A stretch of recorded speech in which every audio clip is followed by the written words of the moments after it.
स्वागत दोस्तों आपका के सामने होते हुए चलेंगे। सबसे पहले सबसे बड़ी खबर बताएंगे दोस्तों, जिस सीट को लेकर कांग्रेस पार्टी के साथ गठबंधन करने को लेकर लालाहित तो हो रहे थे अजीत पवार और यहां तक कि फोन तक कर दिया गया था। उस सीट पर आखिरकार एक बड़े नेता ने कांग्रेस पार्टी का दामन अपने सैकड़ों कार्यकर्ताओं के साथ में थामा है। दोस्तों बताएंगे कौन सा ये नेता है, किस तरीके की बड़ी नई अपडेट सामने आई है बताएंगे। 76,000 करोड़ के देश के सबसे महंगे और हाई प्रोफाइल बजट वाले महानगर पालिका को लेकर क्या नई अपडेट सामने आ रही है। दोस्तों इसी के साथ में चलेंगे एक और बड़ी खबर की तरफ, जहां पर एक बड़ी महिला नेत्री ने बीजेपी को टाटा अलविदा बाय बाय बोलकर टीएमसी का दामन थामा है। दोस्तों बताएंगे कौन है ये, और इसी के साथ में कांग्रेस पार्टी कब से अरावली को बचाने को लेकर जोरदार तरीके का आंदोलन शुरू करने जा रही है। एक करके चलेंगे आज की सारी बड़ी अपडेट, सारी बड़ी जानकारी अब तक पहुंचाएंगे। लेकिन उससे पहले अगर आप भी मानते हैं कि महाराष्ट्र के महानगर पालिका के बीएमसी के चुनाव इस बार इंडिया गठबंधन के पक्ष में रहने वाला है और इस बार परिवर्तन होगा, मराठी समाज का वोट भी एकजुट होने वाला है, तो इस वीडियो को लाइक करके लाल बटन दबाकर चैनल को सब्सक्राइब करके बेल आइकन दबाकर कमेंट बॉक्स में अपनी राय जरूर लिखा बताएगा। दोस्तों ज्यादा से ज्यादा वीडियो को शेयर कीजिएगा। चलते हैं सबसे पहले सबसे बड़ी बिग अपडेट की तरफ, जहां पर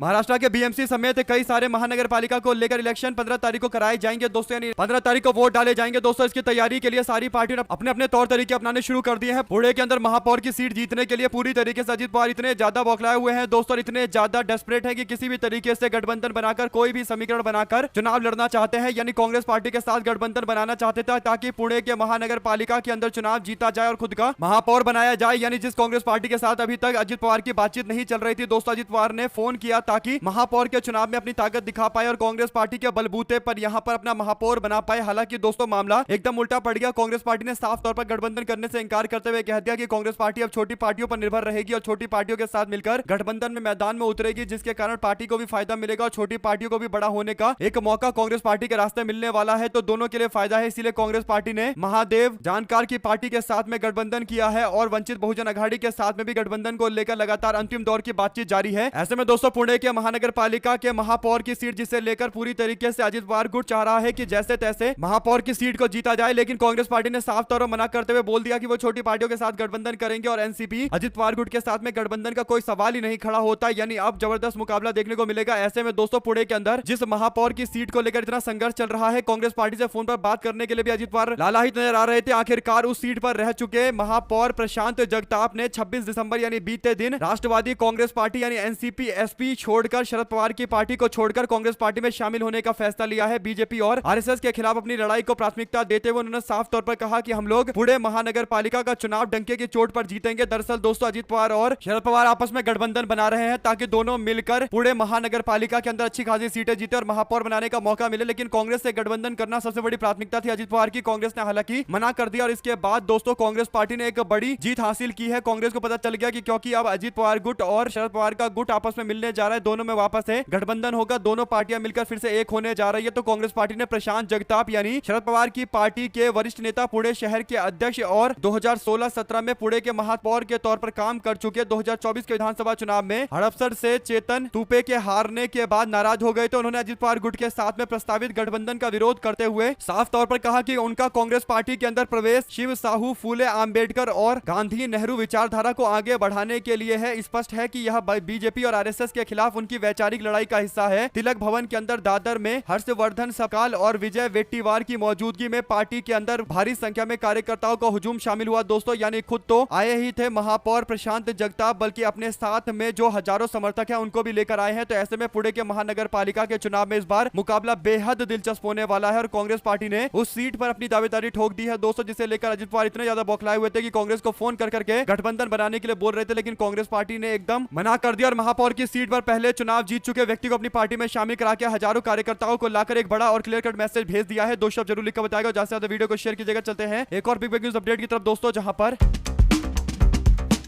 पश्चिम बंगाल में अगले साल विधानसभा के चुनाव होने वाले हैं। चुनावी साल की शुरुआत के पहले नेताओं ने एक दूसरे पार्टी में जाने का दौर लगातार जारी रखा है। भारतीय जनता पार्टी के टिकट पर विधानसभा का चुनाव उसमें किस्मत आजमा चुकी पन्नो मित्रा ने पार्टी छोड़ दी है, यानी भारतीय जनता पार्टी छोड़कर पन्नो मित्रा ने अब सूबे की सत्ताधारी पार्टी तृणमूल कांग्रेस का दामन थामा है। पश्चिम बंगाल की प्रसिद्ध टीवी फेस पन्नो मित्रा ने शुक्रवार को कोलकाता में आयोजित एक कार्यक्रम के दौरान औपचारिक रूप से टीएमसी की सदस्यता ग्रहण कर ली। टीएमसी ज्वाइन करने के बाद पन्नो मित्रा ने बीजेपी में शामिल होने के फैसले को गलती गलती बताया और कहा कि बीजेपी में शामिल होकर मैंने बहुत बड़ा गलती किया था, मुझे बीजेपी में नहीं जाना चाहिए था। 2021 के पश्चिम बंगाल के विधानसभा चुनाव में पन्नो को उम्मीदवार भी बनाया गया था, पन्नो मित्रा। जब चुनाव हार गई तो पन्नो मित्रा को पिछले विधानसभा चुनाव में बीजेपी के 12 नगर विधानसभा सीट से टिकट दिया गया था। तब पन्नो मित्रा को टीएमसी उम्मीदवार के कारण बड़े अंतर पर चुनाव हार का सामना करना पड़ा। दोस्तों कुल मिलाकर पन्नो मित्रा नहीं चाहती है कि वो बीजेपी के साथ में रहे और भारतीय जनता पार्टी के कारण उनकी खुद की छवि भी खराब हो जाए, पन्नो मित्रा की भी छवि खराब हो जाए, क्योंकि लोग बोलेंगे कि आप बंगाल विरोधी पार्टी में कैसे चले गए, हम आप तो वोट देंगे ही नहीं, आपको वोट देकर जिताएंगे नहीं। शायद यही बड़ा कारण है कि इतना बड़ा चेहरा होने के बावजूद इनको जीत नहीं मिली और इन्होंने अब फैसला लिया है कि कांग्रेस पार्टी में इस पार्टी को शामिल करवाया जाएगा। आप लोग अपनी राय जरूर लिखकर बताएगा। ज्यादा से ज्यादा वीडियो को शेयर कीजिएगा। चलते हैं एक और बड़ी अपडेट की तरफ, जहां पर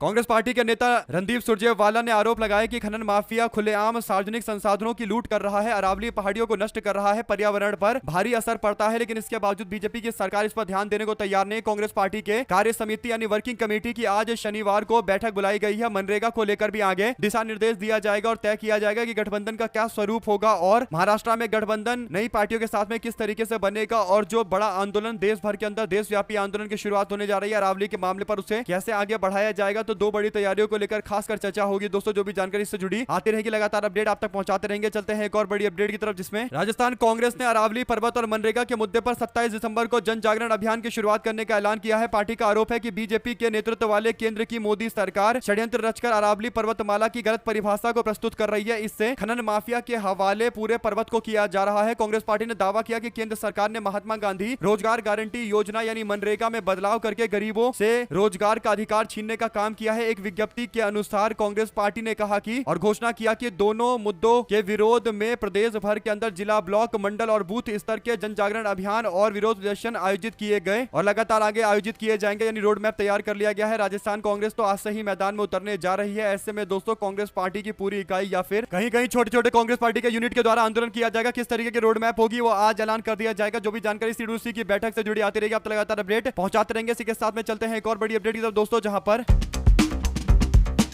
पश्चिम बंगाल की राजनीति में इन दिनों मतदाताओं की सूची स्पेशल इंटेंसिव रिवीजन को लेकर जबरदस्त बेचैनी मची पड़ी है। इन बेचैनी के बीच में हवा और ज्यादा इस बात पर तेज हो गई है दोस्तों की केंद्रीय मंत्री और बोगांव से सांसद शांतनु ठाकुर, जो अपने आप को मतुआ समुदाय का बड़ा नेता बताते हैं और मतुआ समुदाय का ही नेतृत्व करते हुए भाषणबाजी करते हैं। दोस्तों उन्होंने दावा किया कि अगर 1 लाख मतुआ का वोट काटा जाता है तो 50 लाख मुस्लिमों का भी वोट काटा जाएगा और ये आपस में बराबर नहीं हो सकते। दरअसल उत्तर 24 परगना जिले के ठाकुर नगर स्थित ठाकुर बाड़ी के अंदर लगे एक मदद केंद्र में 75 वर्षीय मोतीलाल हल्दर अपनी फाइल लेकर प्लास्टिक की कुर्सी पर बैठे सवाल पूछते हैं कि वो 1947 में बांग्लादेश से भारत आए थे। 2002 की वोटर लिस्ट में उनका नाम नहीं जोड़ा गया था। लिस्ट में नाम नहीं होने के कारण उन्हें दोबारा एसआईआर की प्रक्रिया में भाग लेना पड़ा, कट सकता था उनका नाम और इसीलिए डर का माहौल बना हुआ है। यहाँ पर मौजूद एसआईआर की प्रक्रिया को लेकर नाम कटने के सवाल पर भारतीय जनता पार्टी के नेता ने विवादित बयान दिया है। दोस्तों शांतनु ठाकुर का बयान आया, उन्होंने सवाल किया कि अगर 50 लाख पाकिस्तानी, बांग्लादेशी, मुस्लिम और रोहिंग्या को बाहर करने की बजाय उनके समुदाय के मतुआ समुदाय के 1 लाख लोगों को अस्थायी तौर पर वोटिंग अधिकार से वंचित होना पड़े तो कौन सा विकल्प देश के लिए सबसे ज्यादा फायदेमंद होगा। इस पर लाइन में मतुआ समुदाय के भीतर गहरी नाराजगी, असुरक्षा पैदा हो गई। दोस्तों इसके साथ ही शांतनु ठाकुर ने यह भी कहा कि एसआईआर के दौरान कई मतुआ समुदाय के लोगों के नाम काटे जा रहे हैं, इसलिए सीएए के तहत आवेदन करना चाहिए था। कुल मिलाकर दोस्तों लगातार बीजेपी सरकार को लेकर नाराजगी जाहिर की जा रही है और लगातार तमाम बड़े नेताओं के बयान भी आश्चर्यचकित करने वाले हैं। दोस्तों अगर आप भी मानते हैं कि ये जो बयान दे रहे हैं कि हमारे 2 लाख लोगों के नाम कटने से ज्यादा बड़ी बात यह है कि विदेशियों को बाहर निकाला जा रहा है, इससे एक बात पता चल रहा है दोस्तों कि एसआईआर को लेकर मतुआ समुदाय के लोगों में जबरदस्त तरीके का आक्रोश और बीजेपी वाले इन बातों को भी बर्दाश्त नहीं कर पा रहे। आप लोग क्या राय देना चाहते हैं लिखकर जरूर बताएगा। ज्यादा से ज्यादा वीडियो को शेयर कीजिएगा। साथ साथ दोस्तों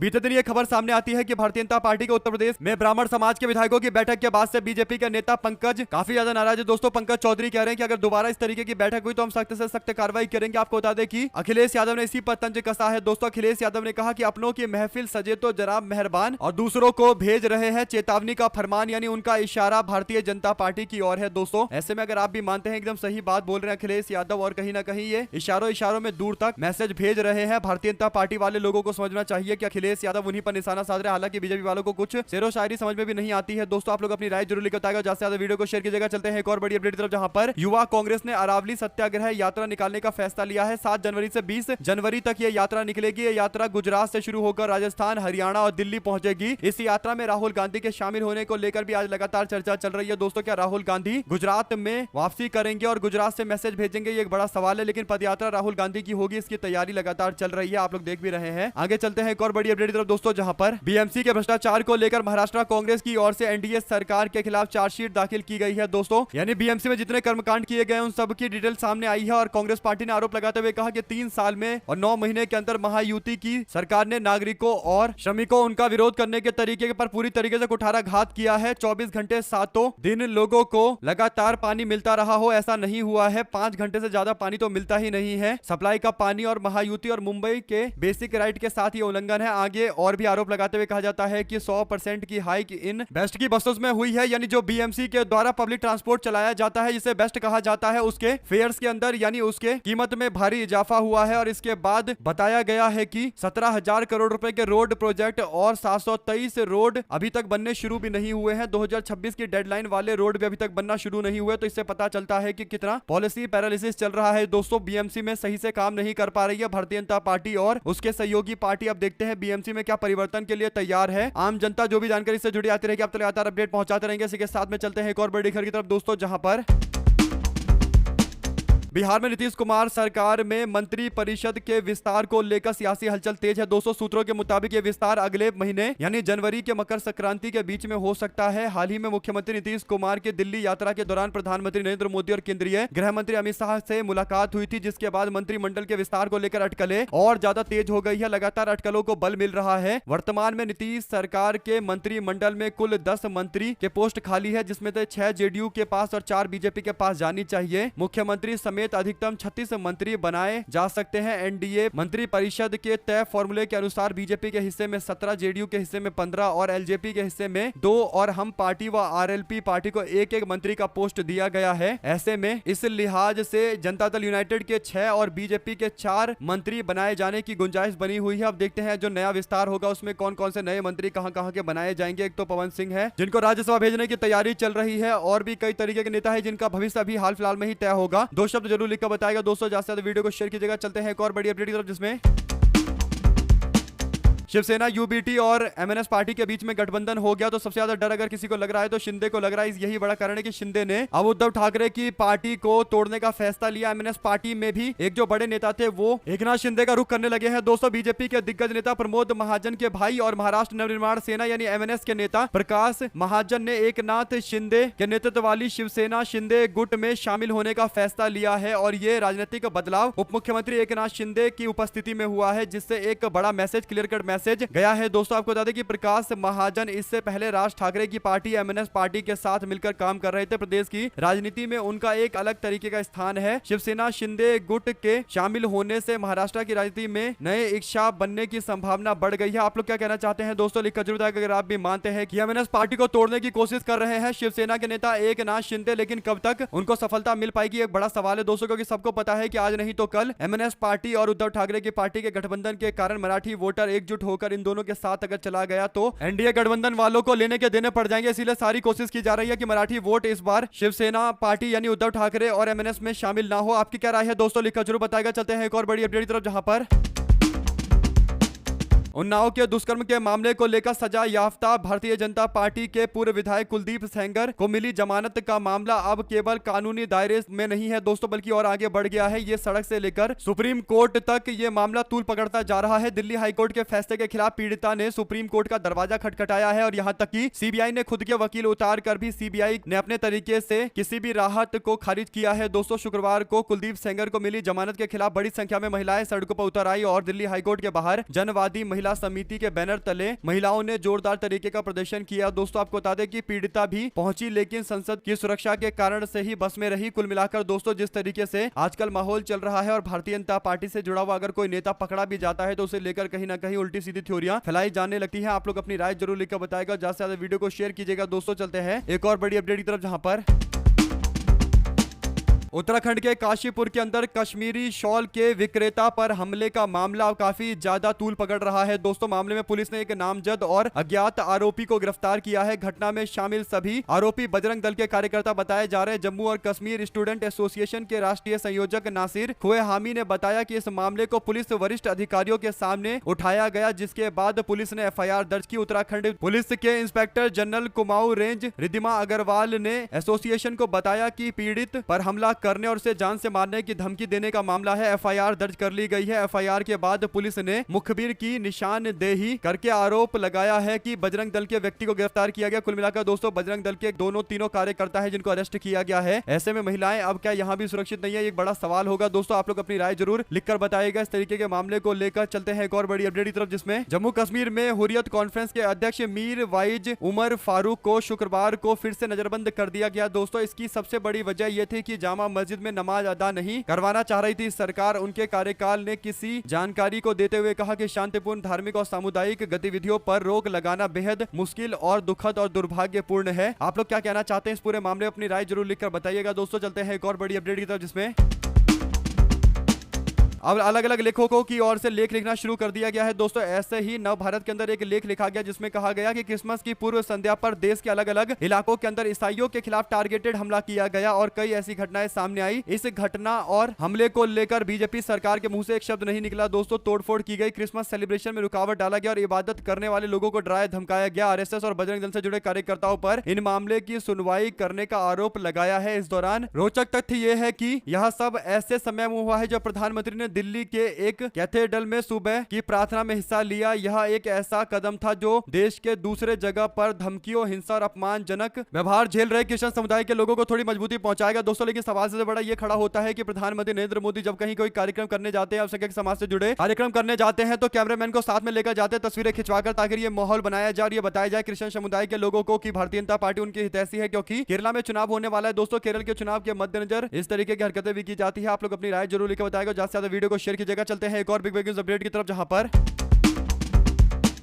उद्धव ठाकरे और राज ठाकरे ने बुधवार को आखिरकार बीएमसी चुनाव को लेकर एक साथ लड़ने का ऐलान कर दिया। 20 साल के बाद दोनों पार्टी शिवसेना, यूबीटी और एमएनएस ने गठबंधन बनाया है। इससे पहले 2005 में राज ठाकरे शिवसेना से अलग होकर अपनी नई पार्टी एमएनएस बनाते हैं और उनको कुछ सीटों पर अच्छी खासी सफलता मिल जाती है। दोस्तों उद्धव ठाकरे ने कहा कि हमारी सोच तो एक ही है, अगर बटेंगे तो बिखरेंगे, महाराष्ट्र के लिए हम सब एक हैं। इससे पहले दोनों नेता शिवाजी पार्क स्थित बाला साहब ठाकरे के स्मारक पर पहुंचे थे और श्रद्धांजलि अर्पित की गई। महाराष्ट्र के अंदर बीएमसी समेत 29 नगर निगमों में 15 जनवरी को वोट डाला जाएगा, 16 को रिजल्ट घोषित कर दिए जाएंगे। और ये जो गठबंधन बना है इसमें कई महत्वपूर्ण बातें हैं। सबसे बड़ी और महत्वपूर्ण बात यह है कि राज ठाकरे बोले, कहा मुंबई का मराठी मेयर बनेगा। मैंने एक बार कहा था कि हमारी आपसी किसी भी विवाद या लड़ाई से महाराष्ट्र बड़ा है और हमें महाराष्ट्र को बचाने के लिए लड़ाई लड़नी है। आज की बैठक के बाद ये निर्णय लिया गया है कि अन्य महानगर पालिकाओं और नगर निगमों के अंदर हम लोग मराठी मेयर बनाएंगे और मुंबई का मेयर तो मराठी होगा ही होगा। उद्धव ठाकरे बोले, कहा बटेंगे तो हम सब बिखरेंगे। मैं सभी से अनुरोध करता हूं, आपसे अपील करता हूं कि पिछली विधानसभा चुनाव के दौरान बीजेपी ने बटेंगे तो कटेंगे जैसा दुष्प्रचार किया था। मैं मराठी लोगों से कहना चाहता हूं कि अगर आप इस बार चूक गए और चूक हो गई तो सबसे ज्यादा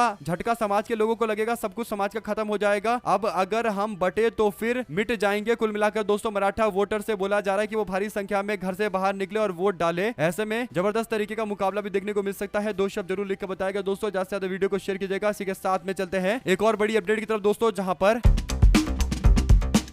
देश के पूर्व प्रधानमंत्री अटल बिहारी वाजपेयी के नाम पर भारतीय जनता पार्टी ने दिल्ली के अंदर एक कैंटीन खोला था। दोस्तों कैंटीन अलग अलग इलाकों में खोला गया और दावा किया गया कि 5 रुपए प्रति थाली के हिसाब से दिल्ली सरकार के द्वारा जो अटल कैंटीन लेकर आई गई है इसका लाभ मिलेगा और अटल कैंटीन में मात्र 5 रुपए में सारी सुविधाएं उपलब्ध करवाई जाएगी। और जो मॉडल इससे पहले बनाया गया था उसके इर्द गिर्द ही ये सब कुछ किया जाएगा। दोस्तों लेकिन एक अजीब सी बात यह देखने को मिली कि अटल बिहारी वाजपेयी के नाम से अटल कैंटीन का नाम है, लेकिन बाहर जो फोटो लगा हुआ है वहां पर अटल बिहारी वाजपेयी दिखाई नहीं दे रहे। प्रधानमंत्री नरेंद्र मोदी और रेखा गुप्ता नजर आ रही है। अगर आप भी मानते हैं कि अटल बिहारी वाजपेयी से कोई लेना देना नहीं है, ये केवल नाम मात्र के लिए अटल बिहारी वाजपेयी का नाम मात्र ले रहे हैं, क्योंकि सबको पता है कि अपनी ब्रांडिंग कराना इनके लिए बड़ी बात है, इसीलिए अपना चेहरा बड़े बड़े पोस्टर में लगवाया जा रहा है ताकि उनका चेहरा लोगों को याद रहे। आप लोग क्या कहना चाहते हैं दोस्तों? अटल बिहारी वाजपेयी अगर नाम से गायब हो गए हैं, पोस्टर से गायब हो गए हैं, केवल नाम मात्र में रह गए हैं, तो फिर कहीं ना कहीं अटल बिहारी वाजपेयी का भी अपमान किया गया है। आप लोग अपनी राय जरूर लिखकर बताएगा दोस्तों, ज्यादा से ज्यादा वीडियो को शेयर कीजिएगा। चलते हैं एक और बड़ी अपडेट की तरफ, जिसमें भारतीय जनता पार्टी और कांग्रेस पार्टी के बीच में जो एक बहुत बड़ा गैप आ चुका है चंदा का, उसे लेकर एक आर्टिकल लिखा गया। न्यूज आर्टिकल इंडियन एक्सप्रेस में छापते हुए प्रवीण चक्रवर्ती कहते हैं कि 75% पैसा 2024-25 के अंदर भारतीय जनता पार्टी सबसे ज्यादा 75% का चंदा इकट्ठा करती है दोस्तों। यानी जो टोटल चंदा दिया जाता है उसमें से 75% पैसा भारतीय जनता पार्टी के अकाउंट में गया। इससे एक बात साबित हो गई है कि भारतीय जनता पार्टी को बड़े बड़े उद्योगपति पैसा दे रहे हैं और पैसा यूं ही फ्री फंड में तो दिया नहीं जाता। इस पर प्रवीण चक्रवर्ती ने साफ तौर पर कहा कि राजनीतिक पार्टियों के बड़े बड़े उद्योगपतियों के साथ में जो संबंध चल रहे हैं, दोनों एक दूसरे को बचाने की कोशिश करते हैं। उसी का नतीजा है कि आज इस तरीके की हरकतें की गई है। 75% पैसा भारतीय जनता पार्टी को मिल रहा है चंदे के हिसाब से और कांग्रेस पार्टी को मात्र 20% या उससे भी कम मिल रहा है। लेकिन इसके बावजूद कांग्रेस पार्टी कुछ बोल नहीं रही। ये एक और बड़ा सवाल वाला कारण है दोस्तों। आप लोग क्या कहना चाहते हैं अपनी राय जरूर लिखकर बताएगा और ज्यादा से ज्यादा वीडियो को शेयर कीजिएगा। चलते हैं एक और बड़ी अपडेट की तरफ, जिसमें बांग्लादेश में हिंदुओं पर हो रहे अत्याचार को लेकर कांग्रेस पार्टी के राष्ट्रीय सचिव अभिषेक दत्त ने कांग्रेस पार्टी कार्यकर्ताओं के साथ में जमकर विरोध प्रदर्शन किया है। अगर आप भी मानते हैं कि एकदम सही किया गया, बीजेपी वाले बांग्लादेश पर कोई एक्शन नहीं ले रहे और लगातार अल्पसंख्यक लोग प्रभावित हो रहे हैं, तो अपनी राय जरूर बताएगा। हमारे लगातार जुड़े दोस्तों का बहुत बहुत धन्यवाद। आप लोग देख रहे थे आपका अपना चैनल जय हिंद जय भारत। ज्यादा से ज्यादा वीडियो को शेयर कीजिएगा ताकि पूरी अपडेट आप लोग को लगातार इसी तरीके से पहुंचती रहे। देख रहे थे आपका अपना चैनल जय हिंद जय भारत।